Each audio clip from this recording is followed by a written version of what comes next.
Today we're going to cover the question of, do I need to do rotator cuff exercises to solve my shoulder pain? Shoulder pain is an incredibly common issue with lifters and other athletes, and because of this, a lot of people are told that they have to do rotator cuff exercises like banded internal and external rotations in order to actually solve their shoulder pain. One of the most common reasons why people are told this is because somebody with shoulder pain will go see a physical therapist or their healthcare provider and will do a form of strength testing called manual muscle testing, where they push and pull against that person's arm to determine how strong their shoulder and their rotator cuff are. The issue is this type of strength testing is actually wildly inaccurate and does not give a good representation of how strong that muscle actually is. On top of this, you can actually test weak without actually truly being weak. When we have an injured body part, our brain and nervous system naturally down-regulate the ability of that area to produce force. This is basically a protective mechanism to help that area heal up a little bit faster and to avoid continuing to stress it during the healing process. This down-regulation of force production without any actual muscle weakness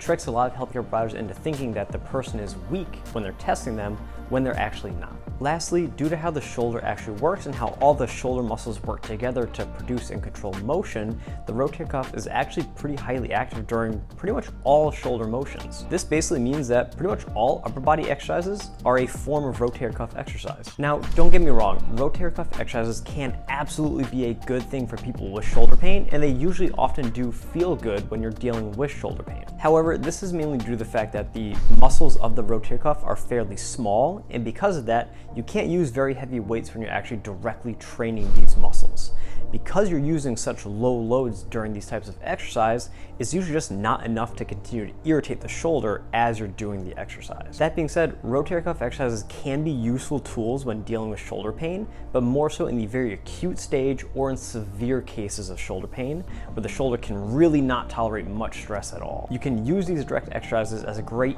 entry point to start loading the shoulder and then progress to heavier, more stressful exercises over time. Outside of these situations, modifying things for regular exercises such as tempo, overall volume, load,